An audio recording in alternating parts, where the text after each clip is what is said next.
Assalamualaikum warahmatullahi wabarakatuh. Salam cemerlang, cerdas, menyenangkan, riang, gemilang. Halo anak-anak hebat, apa kabar? Kita berjumpa lagi pada pembelajaran di tema 6, panas dan perpindahannya, subtema 3, pengaruh kalor terhadap kehidupan, pembelajaran 4. Pada pembelajaran kali ini, kita akan belajar tentang permasalahan sosial di sekitar kita. Sebelum pembelajaran kita mulai, mari kita berdoa terlebih.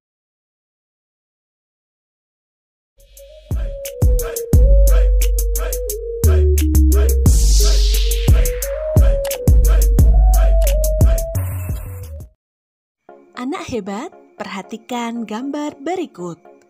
Gambar tersebut menunjukkan lingkungan yang bersih dan kondisi lalu lintas yang tertib.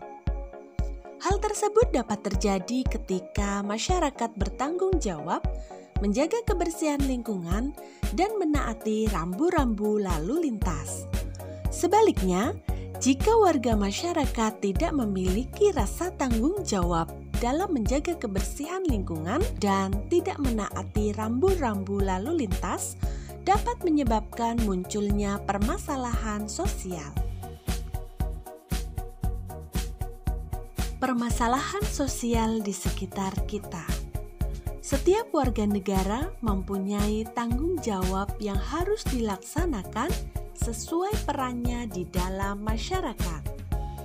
Salah satu bentuk tanggung jawabnya adalah melaksanakan nilai-nilai Pancasila sebagai dasar negara. Nilai-nilai dalam Pancasila menjamin terjadinya masyarakat yang saling menghargai demi kepentingan bersama. Apa saja akibat yang akan terjadi bila anggota masyarakat tidak melaksanakan tanggung jawabnya? Salah satu akibatnya adalah terjadinya masalah sosial. Berikut adalah jenis-jenis permasalahan sosial yang terjadi di lingkungan masyarakat. Masalah sampah disebabkan karena membuang sampah sembarangan.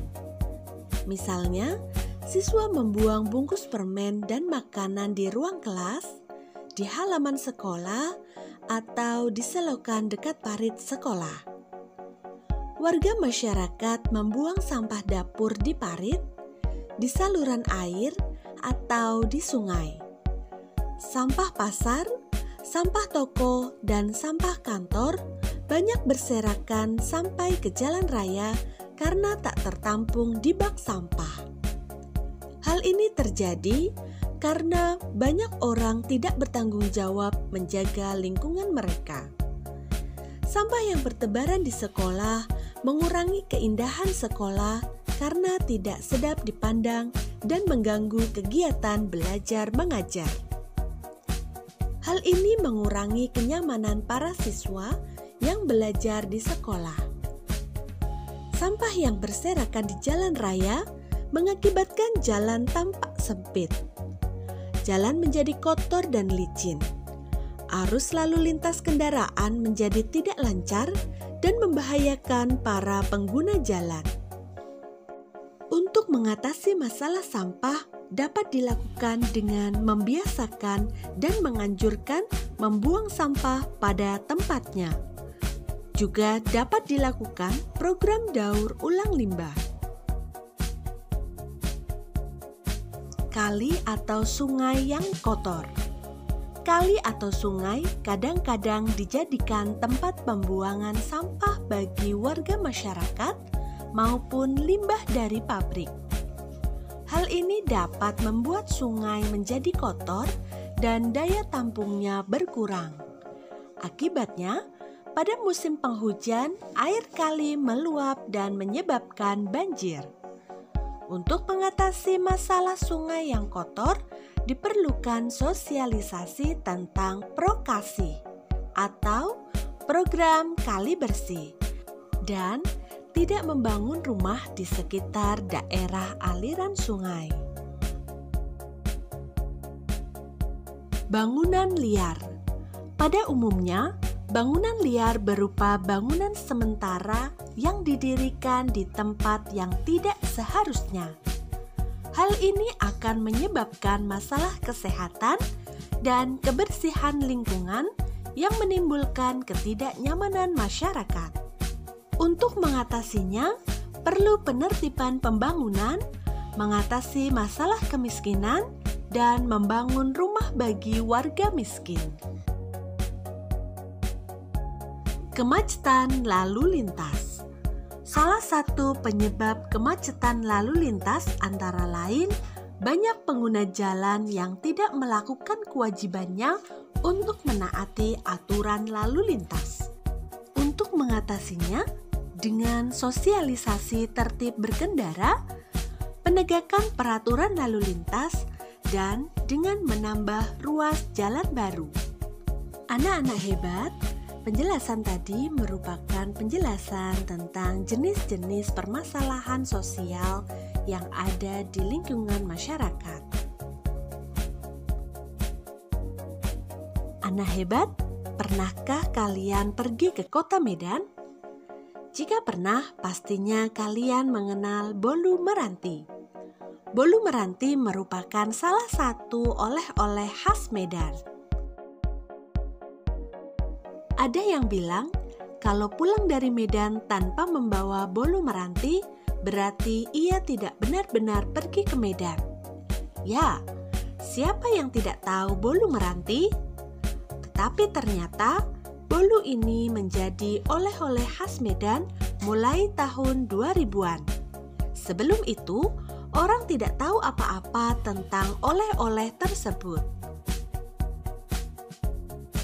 Bolu meranti adalah makanan berupa bolu gulung berbahan dasar telur dan tepung yang diisi berbagai macam isian. Untuk membuat bolu ini, diperlukan oven untuk memanggang adonan yang telah dibuat sebelumnya. Saat ini, ada berbagai isian untuk bolu ini.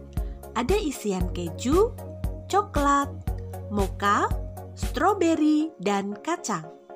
Nama meranti berasal dari nama jalan di mana bolu ini pertama kali dijual untuk umum.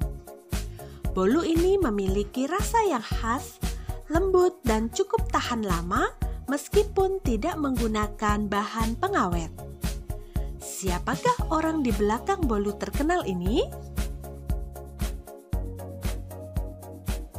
Seorang ibu bernama Ailing suatu hari menitipkan bolu buatannya di toko milik salah satu kerabatnya yang berlokasi di Jalan Meranti. Ailing yang sedari muda dikenal suka memasak dan membuat kue ini, lama-kelamaan kewalahan dengan pesanan bolu yang dibuatnya. Hingga suatu saat, ia membuka gerai sendiri di tempat yang lain. Namun, ia tetap menggunakan nama Meranti sebagai nama bolunya untuk menjaga agar pelanggannya ingat akan bolu buatannya. Ailing tidak menyangka usahanya ini dapat membuat kota Medan semakin terkenal. Banyak orang telah mendapatkan manfaat dari usahanya membuat bolu. Bahkan ia pun membuka gerai di Bandar Udara Internasional Kuala Namu untuk memudahkan pelanggan mendapatkannya sebagai oleh-oleh khas kota Medan. Nah, anak hebat, untuk menguji pemahamanmu, mari kita jawab pertanyaan berikut ini. Nomor 1.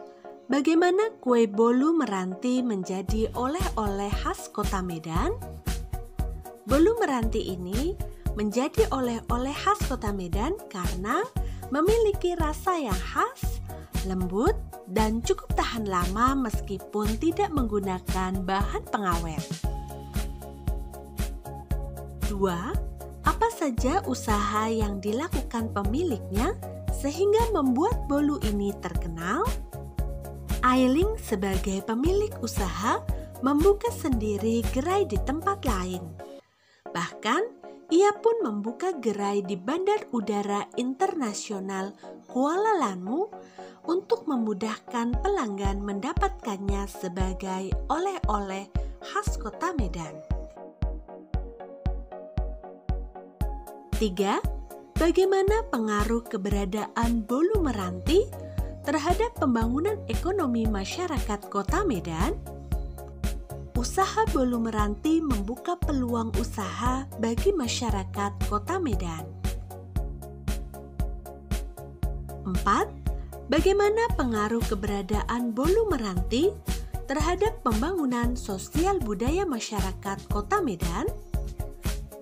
Bolu Meranti menjadi ciri khas Kota Medan, sehingga bolu meranti menjadi oleh-oleh yang paling dicari jika orang-orang bepergian ke Kota Medan. Nah, anak-anak hebat, demikian pembelajaran pada tema 6, subtema 3, pembelajaran 4. Sampai jumpa pada pembelajaran berikutnya. Jangan lupa selalu semangat belajar. Assalamualaikum warahmatullahi wabarakatuh.